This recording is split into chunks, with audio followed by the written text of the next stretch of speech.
All right, today we're going to talk about syntax. Let's start with something that maybe you've actually seen before.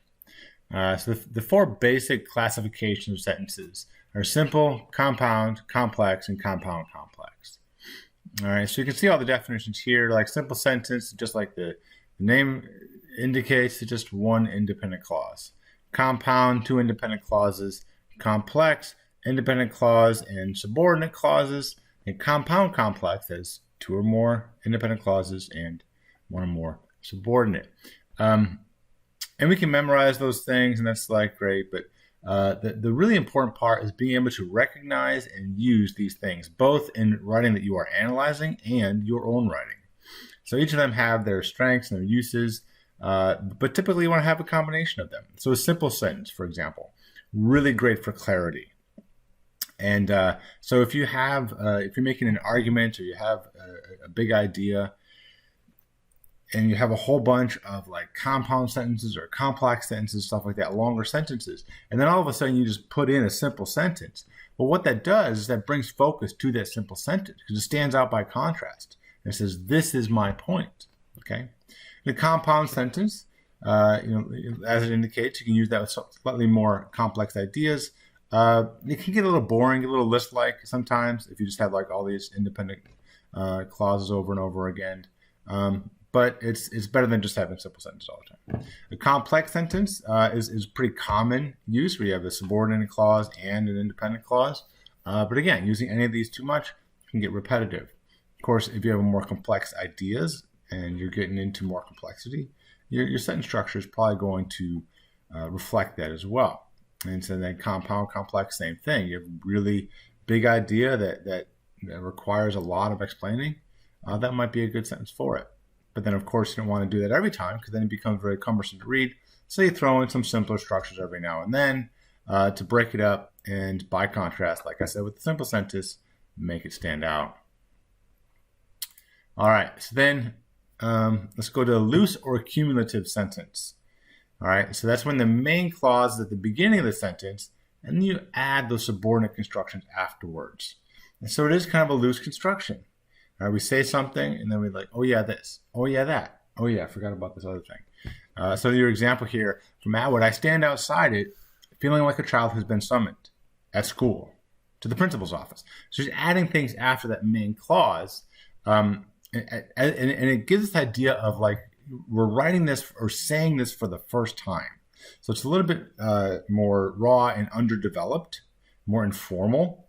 And that's exactly why a writer might use it. It gets us more in that moment, although it's not always as sophisticated or even as clear sometimes, right? So in that sentence, for example, it's like she's thinking of those things after she's already said the main thing. All right, I stand outside, and then your comparison, and then at school. Right, so a more formal construction, or one that has been thought through and told before, like that at school part, for example. And that would probably be part of the previous clause, right?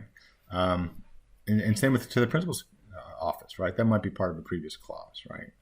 And so yeah, but this this is a good example of a loose or cumulative sentence to display something that is more informal, relaxed, or just fresh, hasn't been processed very much yet. All right. Now, the opposite of that is the periodic sentence. And this is what we see a lot in formal writing and essays and academic writing. And so the main clause comes at the end of the periodic sentence.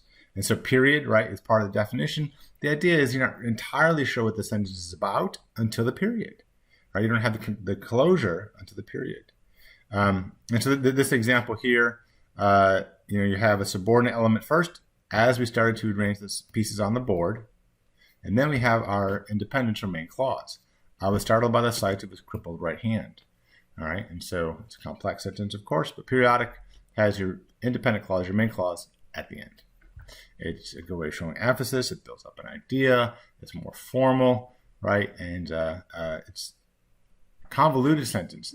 It's a type of periodic sentence, but where we have this sort of interruption in the middle of it. So normally we go subject, verb, direct object. A convoluted sentence will split apart the subject and the verb, or the subject and the direct object, with another clause in the middle. So it smacks it in there. So in this example from Orwell, he wondered, as he had many times wondered before, whether he himself was a lunatic. All right, and so we've split apart the verb from the direct object. All right, so this is a way of establishing strong emphasis, right? It creates this sort of sense of anticipation, and so it's kind of just like the periodic sentence can add emphasis. This does so even more because we're looking for where's the conclusion here? What's this really going to be about? All right.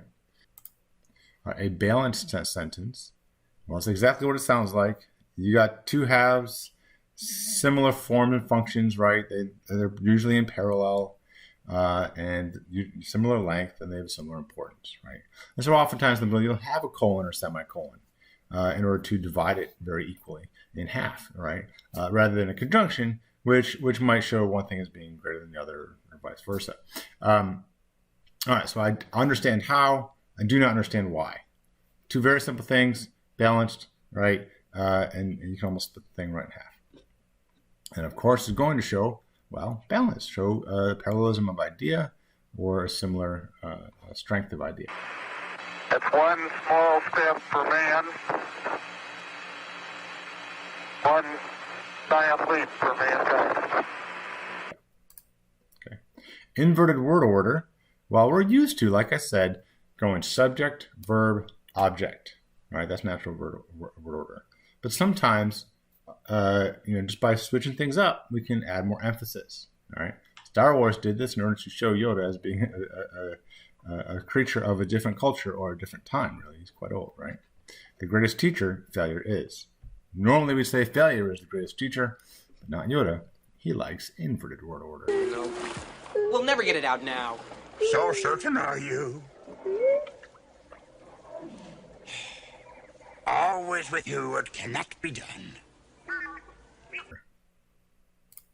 Don't do it too much, though. It gets confusing. Juxtaposition.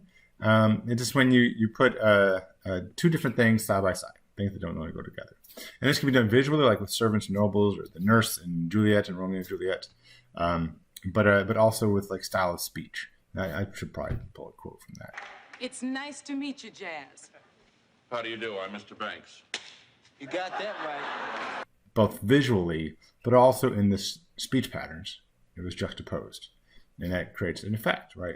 Or contrast. All right, the rhetorical question. So you guys will probably know what that is, right? It's a question that you ask that you're not really supposed to answer, but it's used to like draw attention to an idea, to bring in the reader. So Big Brother, for example, uses this a lot. And it's a way, and if you use it really effectively, it can be a way of kind of taking the reader along with you, as if they have come to that conclusion on their own as well. At least that's how Big Brother uses it. But here, Orwell is questioning himself even. Or sorry, not Orwell. Winston is questioning himself even. For after all, how do we know that 2 and 2 make 4? Or that the force of gravity works? Or that the past is unchangeable? All right? How many roads must a man walk down before you can call him a man? 7. No, Dad, it's a rhetorical question. Rhetorical, eh? 8. Dad, do you even know what rhetorical means? Do I know what rhetorical means? All right, a telegraphic sentence is really just like a really short, simple sentence. It's straightforward. It has no extra words. Sometimes it might even be a fragment, right? Just like the examples that we see here. It telegraphs, goes telegraph, right? Dashes and dots, as few words as possible. Same thing here. Just get it out. Emphasis. Watch out. I'm so weird. All right, Anaphora. You might have seen this one before. It's repetition of the same term at the beginning of successive clauses. It's pretty rare that we have this and don't have parallelism as well. But in this example, like the repetition of I at the beginning of each of these. I didn't like. I didn't. I didn't. Okay. It's parallelism too, because you have the same grammatical structure, but the I part, that's the anaphora, or repetition of the same term. A lot of these terms here are actually just about repetition. All right, so parallelism is when you have the same grammatical form. All right. If you're weird like me, you think of lines, right? Parallel lines to the same M, same slope, same pattern, same rise over run, right? So parallel grammatical constructions are going to be the same way. They're going to have the same verb tense, so they can't cross over. And they're going to have the same basic order of types of words, okay? So you might have pronoun, verb, present tense verb, adjective, object. Pronoun, present tense verb, adjective, object. Pronoun, present tense verb, adjective. So it'll be the same, not the same words always, but the same structure over and over again. All right, so here it's energy, it's lyrics, it's advocacy. We do have some anaphora, this repetition of words with its, but it's also the fact that you have the same types of words. To break up the corporate empires, to restore, so infinitive, and then article the, and then the object of that. To restore, the freeing up of market. To plant, the feet of industry. Okay, and so that's parallel. Used a lot, of course, in writing to show things that things are, well, parallel, equal, and it's used a lot in oration, in speech, because it's fairly memorable, and it gives you a very organized feel, like you've thought through these things, like you're intelligent. All right, good stuff, that parallelism. All right, then epistrophe, right? But this is the opposite of anaphora. Is all this is. This is the repetition at the end of clauses. All right. So Ralph Waldo Emerson, I just love his quote so much. But what lies behind us and what lies before us are tiny compared to what lies within us. Okay, so that repetition of us at the end of each of those clauses is epistrophe. Don't you ever talk about my friends. You don't know any of my friends, you don't look at any of my friends, and you certainly wouldn't condescend to speak to any of my friends. Anywho, Anadiplosis, another big stupid Greek word, but it's just the same term at the end of one clause and at the beginning of the next one. A way of showing connection, right? A way of bridging gaps. To philosophize, to understand is to explain is to relate. All right, so we go from this idea to that idea to that idea. Anadiplosis, great way to connect things, right? And then Epanalepsis. All right, so these words are starting to sound pretty similar. The way I always remember this one is that it has pan in the middle of it, like the word spans the whole construction. So when the same word appears at the beginning and the end, it spans the whole thing. So blood hath brought blood. Blows have answered blows. Same word, front and back, right? Beginning and end. Strength met with strength. Power matched with power. Problem gives rise to problem. All right, epanalepsis. Same word, spans the entire construction. All right. Chiasmus, this is one of my favorite rhetorical devices. You see this a lot. And it's a great way, and it employs a lot of these things that we've actually just talked about. It employs epanalepsis, it employs parallelism, and things like this. But it's a great way of showing things as being like cyclical or showing a really good transition point, some sort of like shift, turn. Okay, so in the narrative of the life of Frederick Douglass, he says, "You have seen how a man was made a slave. You shall see how a slave was made a man." And this is the point where he fights back and becomes, in his estimation, more himself. Great turning point, right? JFK says, "You know what? We need to change our perspective. Ask not what your country can do for you, but what you can do for your country." So those same terms, right? Country, you, country. We just flip flop them, right? And then in Orwell, of course, until they become conscious, they will never rebel, and until after they rebel, they cannot become conscious. So conscious, rebel, conscious, same terms, reversed in order, a good way to show a transition or turn. You can use that in your own writing or recognize it in the stuff that we're analyzing. All right, keep an eye out for chiasmus. Polysyndeton, okay? We know that poly means many, and what this is that you have many syndetons. No, you have many conjunctions. And so in these examples, it is the season of suicide and divorce and prickly dread. So that extra and, right? Instead of going X, Y, Z, it's X and Y and Z. It slows things down and puts emphasis at each individual part in the list. And so pursues his way and swims or sinks or wades or creeps or flies. Right? It slows it down and puts emphasis on each one of those things. It creates a certain rhythm sometimes, at least when you have these type of constructions. But that's the crux of it, right? Polysyndeton, putting a conjunction between each term, slows it down and puts emphasis on each individual term. And the opposite of that is Asyndeton. So that prefix A, right, means not. So that is like no conjunctions.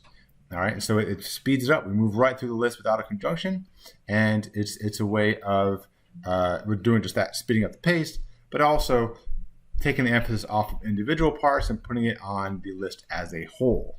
Okay, his care, his food, his shelter, his education, all of these were byproducts of the parent's position. So it's the use of Asyndeton puts emphasis on the all part of that.